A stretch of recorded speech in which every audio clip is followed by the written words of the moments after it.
ഭൂമിയിലെ എല്ലാ മനുഷ്യർക്കും ജനിതകമായി കിട്ടിയ എല്ലാവർക്കും കോമൺ ആയ ഒരു വികാരം. അതാണ് ഭയം. ഓരോ ഹൊറർ ചലച്ചിത്രങ്ങളിലും പുസ്തകങ്ങളിലും ഈ വികാരത്തെ ഉദ്ദീപിപ്പിക്കുകയാണ് ചെയ്യുന്നത്.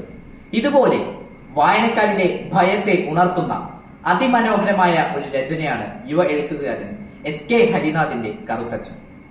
യുക്തിവാദിയും ഐ ആം ഏതിസ്റ്റ് എന്ന ഗ്രൂപ്പിലെ സജീവ അംഗവും എഴുത്തുകാരിയുമായ ഒരു പെൺകുട്ടി ഐറിൻ, പ്രേതം, ദുരാത്മാക്കൾ എന്നീ അന്ധവിശ്വാസങ്ങൾക്കെതിരെ പ്രചരണവുമായി പ്രേതാന്വേഷണ പരീക്ഷണങ്ങൾ, ഒരു യുക്തിവാദിയുടെ കണ്ടെത്തലുകൾ എന്ന പുസ്തകം എഴുതുന്നതിനായി അവൾ പുറപ്പെടുന്ന യാത്ര അവളെ എത്തിക്കുന്നത് അവളുടെ ആത്മഹത്യയിലാണ്. ഈ ആത്മഹത്യയുടെ രഹസ്യം തേടി അവളെ ഏറ്റവും അധികം സ്നേഹിച്ചിരുന്ന വ്യക്തി ഷെഫീഖ് പുറപ്പെടുന്നു. അവൾ അവസാനമായി പോയ സ്ഥലം കറുത്തച്ഛൻ വീട്. ആറാനക്കാട് കുരിശുപള്ളിയോട് ചേർന്ന് വലിയ കാടാണ്. ആ കാടിനകത്ത് എവിടെയോ ഉണ്ടെന്ന് വിശ്വസിക്കപ്പെടുന്ന, എന്നാൽ ഇന്ന് ആർക്കും അറിയാത്ത, ചരിത്രരേഖകളിൽ നിന്ന് മായ്ക്കപ്പെട്ട ഒരു സ്ഥലം.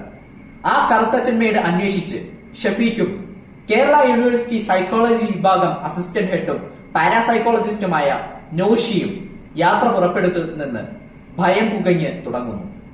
ഈ അന്വേഷണത്തിൽ ഷഫീഖിനെയും നോഷിയെയും മാത്രമല്ല, നോഷിയുടെ കുടുംബത്തെയും അവരെ സഹായിക്കാനെത്തുന്ന ഒരു കൂട്ടം വൈദികരെയും സുഹൃത്തുക്കളെയും എല്ലാം കറുത്തച്ഛൻമേട്ടിലെ ഇരുണ്ട ശക്തികൾ വേട്ടയാടുന്നു.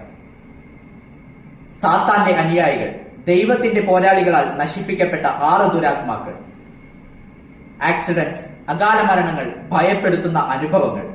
ഒടുവിൽ ഏതോ ശക്തിക്ക് അടിമപ്പെട്ടതുപോലെ നോഷിയും ഭാര്യയും മകളും വീട്ടിൽ നിന്നിറങ്ങി എങ്ങോട്ടോ അപ്രത്യക്ഷരാകുന്നതുവരെ എത്തുന്നു.